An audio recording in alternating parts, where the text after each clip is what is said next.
severe thunderstorm watch has been issued until 10 p.m. tonight. I'm here to give you all of the latest weather updates. Today is National Taco Day, so go grab a taco. If you thought Michael Jordan was the GOAT, well, now he's the richest athlete in the U.S. Stay tuned for the story. Broadcasting live from the University of North Texas, this is ntTV Nightly News.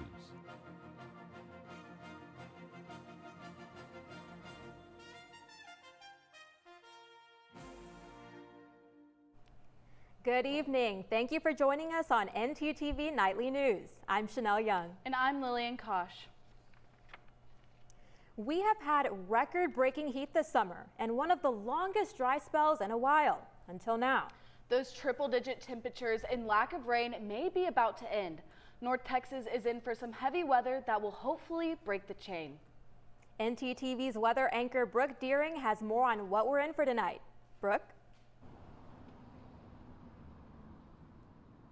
Thanks, guys. Well, right now we are in a severe thunderstorm watch that is going to quickly develop into a severe thunderstorm warning as we head into later tonight.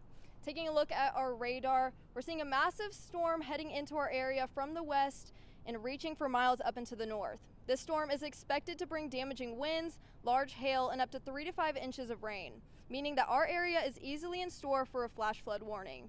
These storms are set to begin closer to 7 p.m., but it looks like our area will be breaking through into the red around 8:30 tonight. It's safe to say that this is definitely going to be a major storm that the dry Denton area has been waiting for. As for right now, our current conditions seem to be calm before the storm. Right now the temperature is at 92 degrees and it's feeling like it's getting up into those hundreds, so it's been a pretty hot day today. But with those 50-mile-per-hour winds, we're seeing those clouds roll into those thunderstorms tonight. Taking a look at tonight's conditions, the temperature is going to drop into the 70s. We're seeing it at 78 degrees and it's going to feel a little bit warmer at 83 degrees. Again, we're going to see those heavy thunderstorms that are going to start around 7 p.m. and end around 4 a.m. As for those stronger storms to really keep a lookout for, they're going to start at 10 p.m. and end around 12 a.m. and that's going to kind of drizzle out to a light rain. If we look at tomorrow's conditions, the temperature is going to go into the 80s, so it's going to be a cooler day than what we've been seeing. It's going to feel a little bit cooler at 80 degrees, and it's going to start with some clouds in the morning, and those clouds are going to fade into some sun later on that day. I'll be back with you later in the show for your full weather update. Back to you at the desk.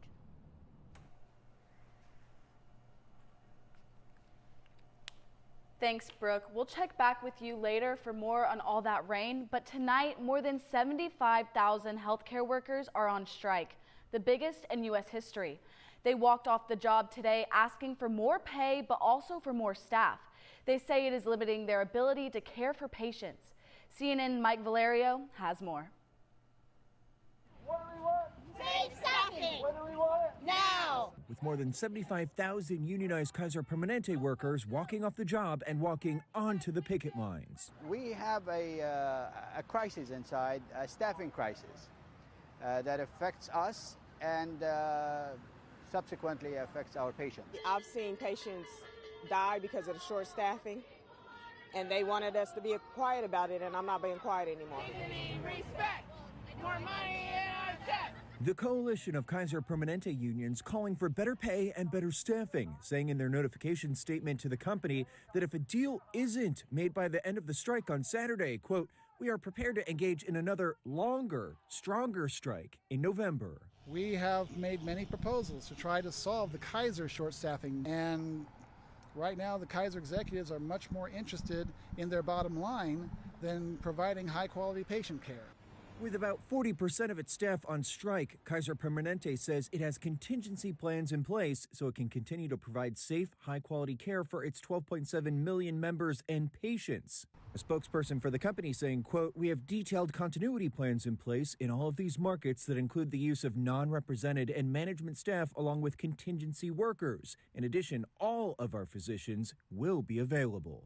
While a breakthrough in research for vaccinations, Moderna has developed a combination vaccine that bundles both the COVID and flu vaccinations into just one shot. The vaccine is currently in its testing phase, with officials reporting today that it has been showing positive signs of resistance against both the viruses. The next step of getting this vaccination out is to give the shot to adults over the age of 50. Moderna officials say that they hope the shot will have the okay from the U.S. government later in the year and can be distributed by 2025. For the first time ever in history, the House of Representatives voted to remove a House Speaker. On Tuesday, Kevin McCarthy was voted out of his job by the narrow margin of 216 in favor and 210 against. CNN's Karen Kaifa has the latest from Washington.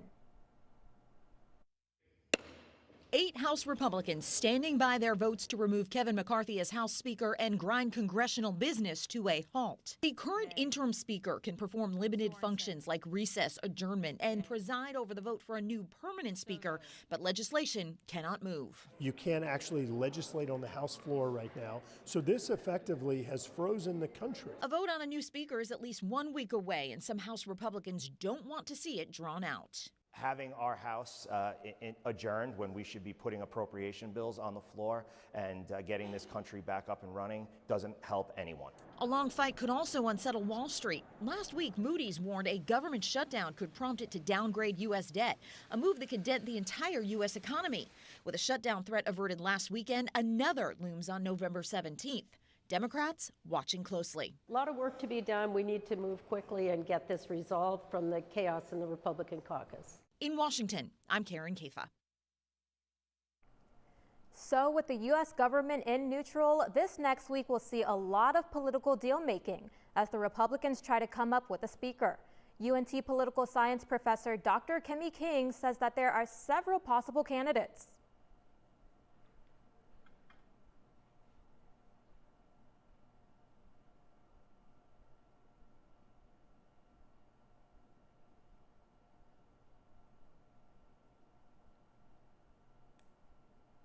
So, the top choices would clearly be the majority leader. So you have a Speaker of the House, who's the important big dog, right? But the House is so big, you need a majority leader.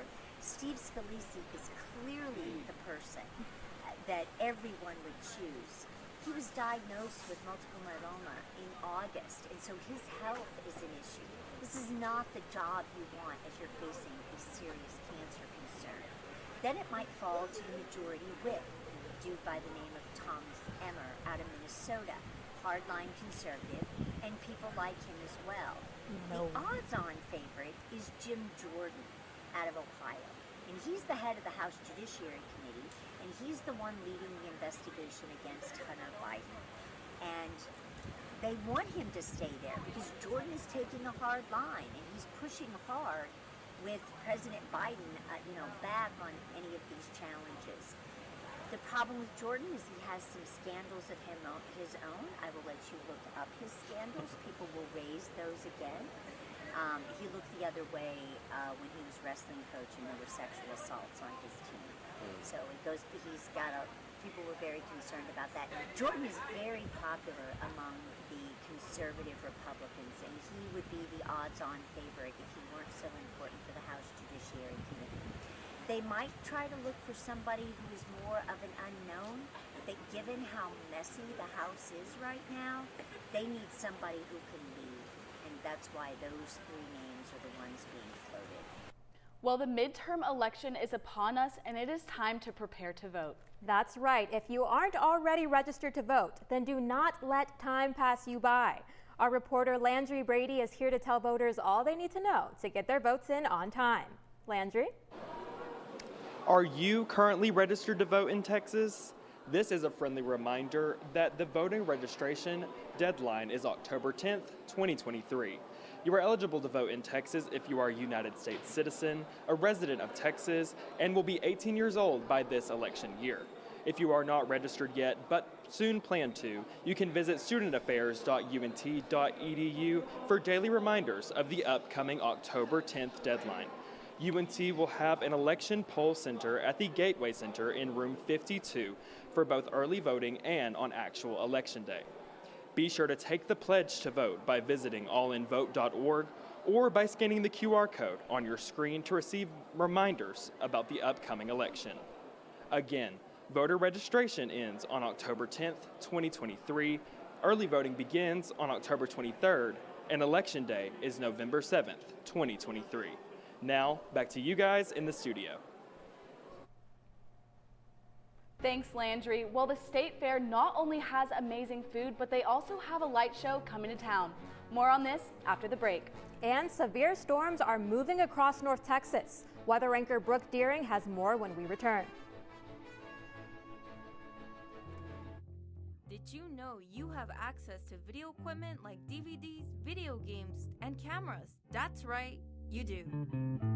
Come on down to Chilton Library and fulfill your media dream. Located on the bottom floor next to the student sculpture. Hope to see you there soon. Hey girl, you know you look good. I like the way you move and groove. I'm not sure. Oh hey, didn't see you there. Let's get started. This is a motor vehicle. This is the blinker mechanism. To use it, push it up for the right blinker and down to go left. You're welcome. It was easy.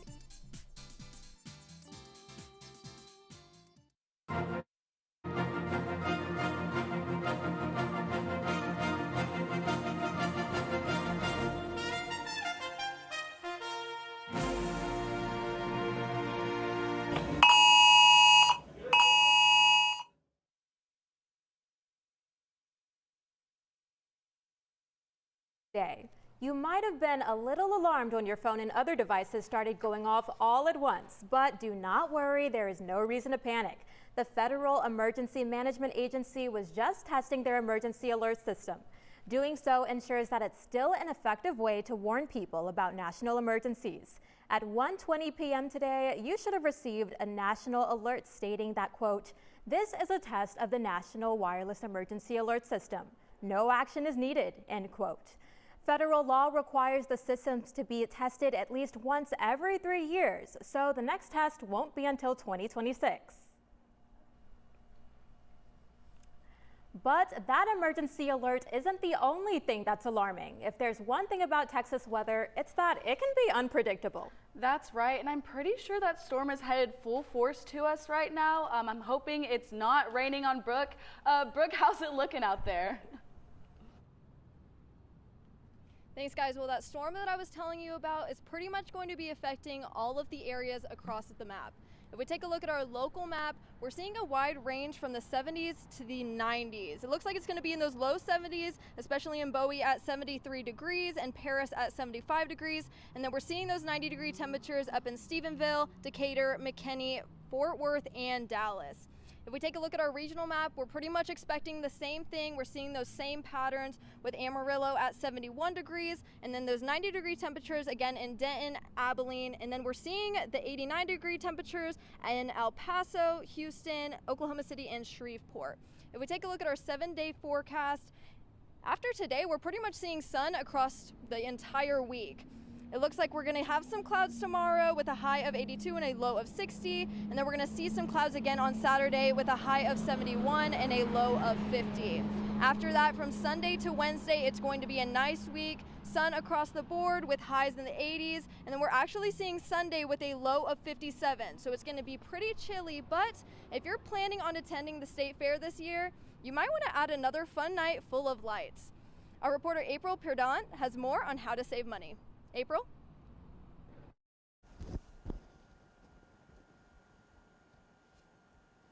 Thanks, Brooke.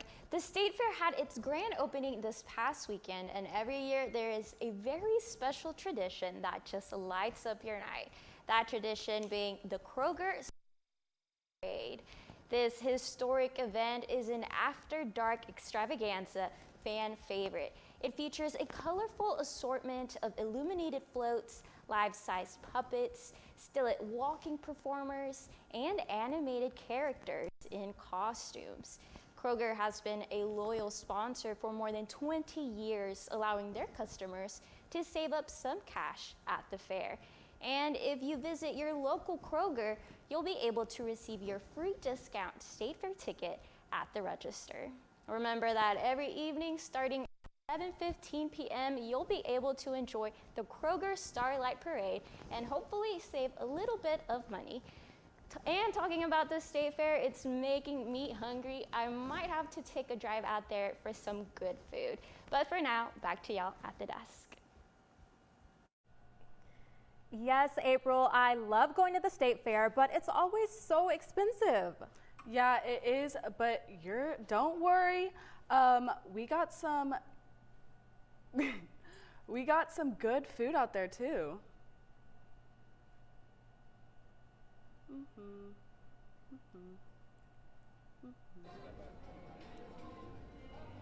The State Fair always reminds me of good food, and it might not be a Tuesday, but it's the day for some tacos. Ooh, you are not wrong, Lillian. A little birdie told me that people might want to consider some tasty tacos for dinner. Deja, let us know how to get our hands on some.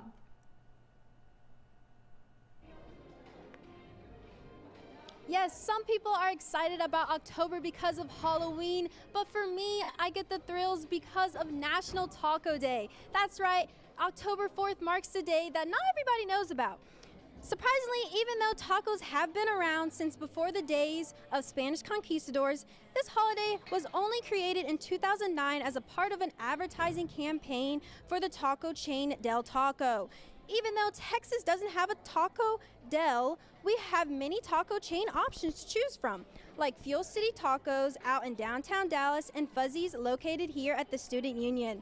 Fuzzy's is offering 2 free tacos with a purchase of $5 or more. 7-Eleven offers $2 tacos, and of course Taco Bell is in on the hype with giving out Taco Lover Passes on October 3rd through the 4th for only $10. This entitles you to get a taco per day for 30 consecutive days with many options to choose from their menu. Talk about a deal for all my taco lovers. Don't worry, if you're not able to celebrate National Tacos Day, there will always be Taco Tuesdays, And I think my order's ready. So back to you at the desk. Thanks, Deja. Now, do you like reading but you don't have time to sit down and read a book? Well, Spotify is launching a new feature. We have more after the break. And some women at UNT are making a difference here on campus with their flag football team. More on the story when we return. All right, look up here. 1, 2, 3. Mom, Dad, I got it.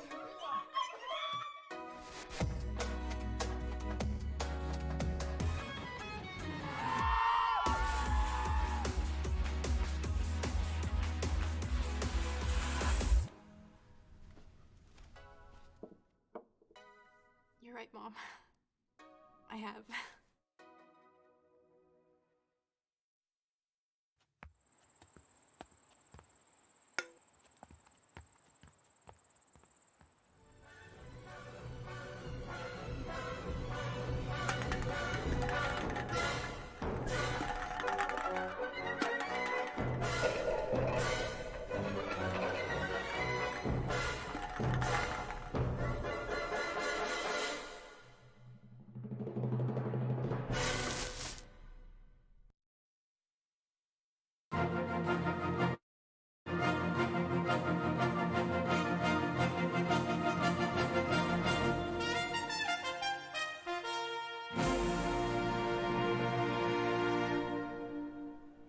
Great news for all of my fellow bookworms. Spotify is now offering free audiobooks to subscribers. Premium members on Spotify can now get 15 hours of listening per month. As of right now, this feature is only available in the UK and Australia, but listeners in the US will get access later this year. Users are able to track their hours in the app, and if they reach their max while in the middle of the book, they can purchase 10 more hours for $11.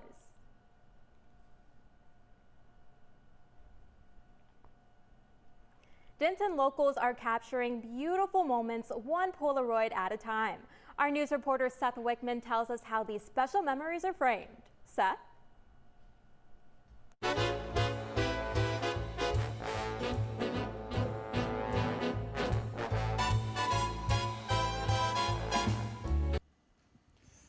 Instant Film Society is an organization dedicated to the art of instant camera photography, and they came town last weekend for their annual Polacon. I had the opportunity of joining them during their mural walk to find out more about the group.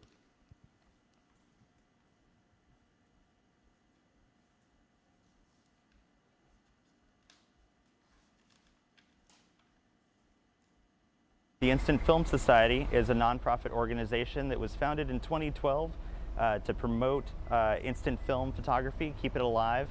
And we have been hosting Polacon, which is a 3-day instant film convention since 2016. That takes place in Denton and Dallas, Texas. Well, I've been to Polacon 5 times now. This is my 5th different Polacon. I've been to Texas 3 times. I went to the San Francisco Polacon and the NYC Polacon. And I really like shooting instant film. I shoot Instax and I shoot Polaroid. And I've been shooting instant film photography for the past 12 years. It started out as a really sort of grassroots thing. A few people showed up, and every year it sort of grew to the point where we had about 82 people show up, and they started wanting more out of that weekend, or that day actually. Rather than a state fair photo walk, they wanted a full weekend of events. And so from that point, someone suggested the name Polacon, and it's turned into a 3-day film convention that takes place in Dallas and Denton, Texas. And it is a weekend full of photo walks, photo demonstrations, workshops, now live music as well. It's morphed into this entire weekend of instant film photography in a few different ways. The goal or mission of Polacon is always going to be just to promote instant film and the instant film community. We have people who show up, they might not own an instant film camera, whether it's Polaroid or Fujifilm. We're trying to connect with people who have that same passion for instant film every year, or have passion for photography but might not necessarily understand instant film or own an instant film camera, and kind of build that relationship from there. The Instant Film Society is always open to accepting new members and is constantly planning events. To find out more, visit their website at instantfilmsociety.org. Back to you guys at the desk. Thanks, Seth. There's always so much going on in town. In fact, I got the chance to watch one student organization enact on the field on Tuesday night. Check it out. Football, what comes to mind? Big, burly men and high testosterone? Well, that's not the case here at Peterbilt Fields on Tuesday nights. Each week, sorority Pi Beta Phi breaks the stereotype and suits up to play in UNT's intramural flag football league. I kind of love playing football as a girl because, I mean, it wasn't really a thing in high school or anything, but just being able to come out here and play football, I love football. Throughout history, football has been a man's sport, with the high school, college, and NFL leagues only hosting male players. While football appeared in 1869, it wasn't until 1997 when Liz Houston was the first female player to step on the field. I feel like when girls play football, like we all kind of like, I don't know, the teamwork is just really there. And we're all just so excited for like everything that happens, and I love it. The Pi Phi team is proud of their accomplishments and continue to pave the way for the future of female flag football. I scored the only touchdown of the game. Never done that before, so I'm really proud of myself, and our team did super good today. You can catch one of their games here on Tuesday nights. Let's go Pi Phi. And it's just really empowering seeing this group of girls come together. I think that the Pi Phi girls are amazing. Best ever. From the Peterbilt Fields, I'm Lillian Kosh. We're not number 5, not number 4, number 3, number 2. We're number 1. Phi Beta Phi, woo! You know, Lillian, it is so empowering seeing all those women just take on the football field. It was awesome. I know. I loved going out there. I loved cheering them on. It was a really good time. Ooh, you know, girl, speaking of cheer, that is all I was doing at yesterday's game. Okay, even though I'm an Astros fan, it is really cool seeing a Texas team, you know, go into the October games. Right? Jay, how do you feel about this postseason? That's right, Lillian. No matter what, Stroh's it for. Coming up next, I'll talk Rangers, a viral soccer play, and more. Stay tuned on ntTV News. Man, I have all these non-perishable food items, and I don't know what to do with them. I don't have any food at all. Do you have too many non-perishable goods? Yeah, Have you run out of food and can't get any more? Yeah. Well, don't have a cow. Head on down to the UNT Food Pantry. Located behind Crumley Hall and Diamond Eagle Student Resource Center, the Food Pantry is the place for UNT students to get all the food they need. You'll be utterly surprised by all the options they have there. From gluten-free to lactose intolerant, even vegan and vegetarian, they have it all. Go to studentaffairs.unt.edu/food pantry for more information. Move on down to the UNT Food Pantry. So a man's been walking in the desert for days at a time. He finally comes across a bar and orders a Coke. That's not funny. Eh? Eh?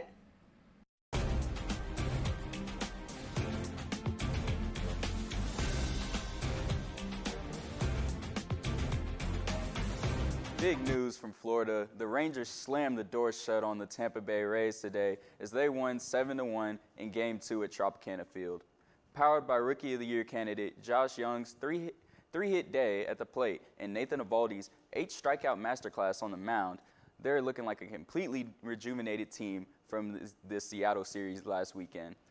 This long-awaited run will continue on Saturday in Arlington as they'll play the Baltimore Orioles in a best-of-5 series.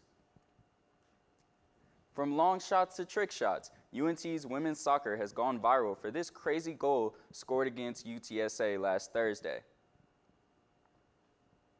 They pull in forward for a free kick. She shoots this massive arcing shot that goes right over the opposing goalie's head. Bang! And her teammates are rightfully ecstatic by this goal. The Mean Green would go on to win this game 2-0. They continue to impress with a strong 8-2 start to the season. Staying on the pitch, have you ever played rugby? Many Americans haven't, but it's believed to be a safer alternative to American football. I met with UNT's rugby club to familiarize myself with the game. Hey guys, I'm Jay Lathan. I'm here on the pitch today to teach you about one of America's fastest growing sports. Let's get to it. The rules are simple. The offense is trying to move the ball to the goal by passing the ball laterally or backwards. The defense must stop them by tackling the ball carrier, who must release the ball when tackled. I caught up with the rugby coach, captain, and a newcomer to explain the rugby experience. One of our seniors last year recruited me at our transfer orientation, and I was like, you know, why not? I just try something new, give the old college go. And once I tried it, I fell in love with it. I've played rugby my entire life. I played with Charlton, Angelo State, ACU. Just because of the military life, it's a great sport to play worldwide and everything. Was gonna play baseball, but fell in love with this. So stayed here, played all 5 years as much as I could. Despite some of their lack of experience, the coach still demands the most out of them. It was actually a lot more competitive than I expected, and we travel a lot, play against really good schools. Here it is very competitive, and it's really that college sports feeling. Right, it's a contact sport. There's gonna be some injuries, so keep that in mind. That being said, there are rules, laws they call them in rugby, and regulations that prevent the kind of shoulder charges, the kind of helmet to helmet that happens in football. I just expect progress. I tell them every day, progress. If we're gonna do anything, we're gonna progress. And now I expect us to be one of the better teams in the state and eventually the best in the state and so on. To find out more information, come out to their game against the University of Dallas on October 14th or check out their Instagram page. I had a blast at practice, and if you want to join, DM them at UNT Men's Rugby. I'm Jay Lathan. That's all for sports. Back to you at the desk. Thanks, Jay. Well, if I'm being honest, I didn't even know rugby existed, so it's good to get a little glimpse at that sport. Well, thanks for watching ntTV Nightly News. Join us again tomorrow here and noon, tomorrow evening at 6, here on North Texas Television.